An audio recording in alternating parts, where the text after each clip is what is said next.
Hello everyone, it's Gabriel from Dusil Photography. I'm here with Walter Hasenclever. Maybe you can introduce yourself and give the audience some background about your role in the Venus Festival. Yes, I'm doing all the PR and marketing stuff for Venus Festival since 15 years now.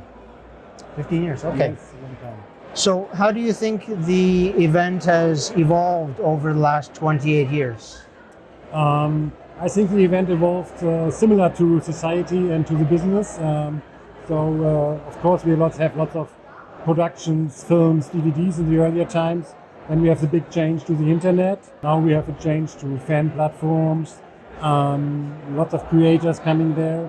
And the people changed a lot who coming to Venus. The early days it was mainly men, of course, because it was focused on this. And now it's a whole community of people every age coming. People are younger, couples are coming, and showing that sex positivity way of people living and doing in Germany. And how many visitors are you expecting this year? We are expecting like 34,000 again. 34,000. Over all the 4 days, yeah. So excellent. Last year was quite packed. So okay. And do you think the Venus Festival shapes the perception of erotica, or do you think the industry itself is shaping the Venus Festival's themes and style? No, it depends, of course, of our exhibitors coming here, what they are showing. But also we try to put the focus more and more wider. So we are not just erotic fair. We have shopping, we have lifestyle things. You can buy things. We have our kinky area. So it's a wide range of things and themes people can see here. And we try to support this, of course, in a way. If an exhibitor comes and says, I need 100 square meters and want to show this and this, then he gets it, of course. Excellent. Okay. And why do you think Berlin is a good location for you? Berlin is the biggest city in Germany, of course, and it's famous for its sex positivity scene and all the Kit Kat club scene here in Berlin. So it does make sense here in this fairground. It's these historical buildings. That's core of the market, of the brand. Do you see any trends that are changing this year compared to previous years? Yes, we see, especially after Corona, of course, the fan platforms. Before Corona, we don't have these kind of platforms. We have normally webcam platforms, amateur platforms, and porn film platforms, but not these kind of fan platforms. So the OnlyFans hype, even if OnlyFans is not an exhibitor here, several platforms and companies around this industry, like agencies and supporting companies and AI companies, and this kind of stuff is coming more.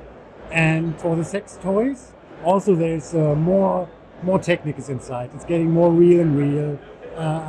The AI thing is coming to sex toys. So this is really all the technique side. We have VR companies coming here.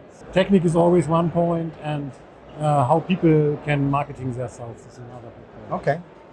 What about in terms of trends? Do you think the DEI movement, the diversity, equity, and inclusion is playing a role? Yes, of course. Yeah. I always say Venus was always very inclusive and very queer, but we didn't market it like this because queer people from Berlin was always at Venus, but we didn't push it so much in the main focus. But in the last 3 years, we tried to give it more visible area with our queer space, because a lot of people coming here and they are not sure about the sexuality or about their gender, and they should have a safe space where they feel familiar with them. We're doing workshops and this kind of stuff to get this more space visible. It definitely feels, you get that vibe that there's this freedom of expression, self-expression. Yes. Yeah. Everybody who comes here you see naked people running around. You see, I don't know, everyone can wear what he wants to wear. We are totally open for it. Nearly everything is possible here. So you mentioned virtual reality, artificial intelligence. How do you think that's really shaping the industry? I think we are on an important point now, because it doesn't make sense to have only a virtual copy of a model. And I think we must stand on the real people who should be in the front of the industry and not creating only AI copies and lose the mind, because that is what Venus is standing for: to meet the people, to talk to them, that is what really standing for, and that's the main thing. People love it to see the models real. The fans that they're following, that they're paying for monthly, to be able to see them in person. Yes. Yeah. So erotica has this social stigma. You know, I'm an art nude photographer. Do you think Germany differs, or even Berlin differs, from the rest of Europe in terms of this expression? It's difficult to say. On one hand, yes, Berlin is very special for it, but I think in the main capitals of Europe, it has the same communities. And yes, we can do more things, but on the other side, we still have no advertisement on Instagram and Meta, no advertisement on Google. Some media companies doesn't want to work with Venus because we are a porn company, a porn festival. There's still coming a Christian movement from America who pushes the total different way and who's not happy with what we are doing here. So on the one hand, people are more open-minded, but on the other hand, we have another movement who try to bring it back 50 years ago. Yeah, exactly. Yeah, there is really two polarizing camps in that aspect. So kind of on a related note, but I guess more logistically, from your role in organizing this event, what are your biggest challenges? To make it more attractive every year again, to find more things to talk about. Of course, Venus is a brand, people like it and come, but you have to fill it every year with new themes and issues and people and trends to make it every year again attractive. Excellent, okay. So if we look forward into the future, how do you see your festival changing in the next 5 to 10 years? Hopefully it's still growing, but at the end of the day, our industry is one of the ones who will ever be here. I think that's clear. Yeah, I think we have to challenge with the change of the industry, what we talked about before. Maybe people, if they only have an Ike clone working online, they say, why should I go to Venus? My clone is not doing online everything. I hope that won't happen. And to make it still more clear for the people to come here because they can here live what they love to do, and to show that it's not a bad thing to work in the sex industry and to be a sex worker or to sell their content online.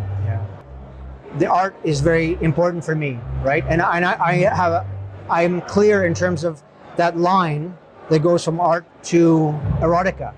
Do you see that line in this type of festival, or is it more blurry for you? For me, it's more blurry. Yeah, it is, because of course you see here so many hardcore naked people and action that it's not really art anymore. But we try to bring our brand with our communication. You see our main poster motif.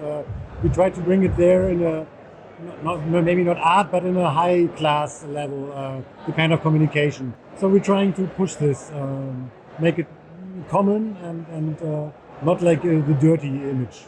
Well, you know, I've been to many festivals across Europe in terms of how you present it.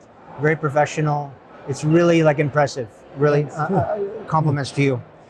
Do you think the audiences are becoming more adventurous or more conservative moving forward? Difficult big question. Big question. Because you could take that from a global perspective, you could take it from a German perspective. I see the trend from the US coming to Germany also. And in Germany, we always had the age verification thing on topic. Now it's in France, it's in UK, it's in the US, in a lot of states.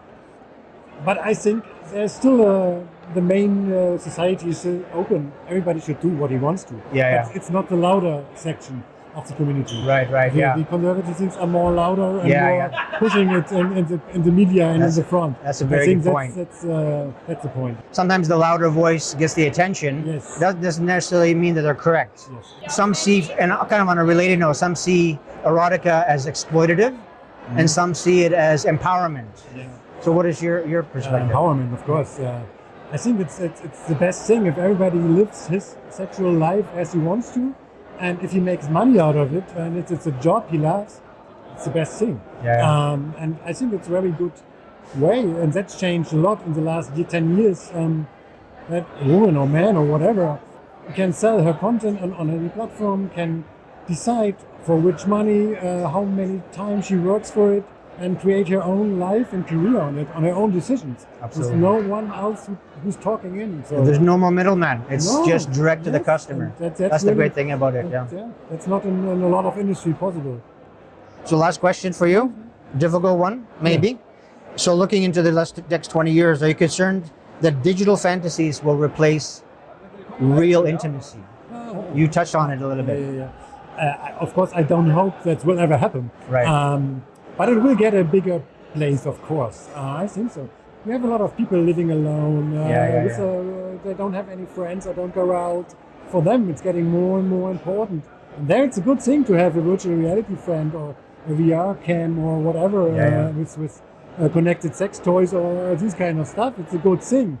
But it will never change real sex and real intimacy. Yeah. So I'm sure. The individual choice. If the demand is there, then people will buy it. But it's not. Will be a segment. Replace. It won't replace. I think you're right. Okay, Walter. I really appreciate your time. It was excellent. Yeah. Thanks for all your insights. Appreciate it. Thank you a lot. Thank you. Thank you.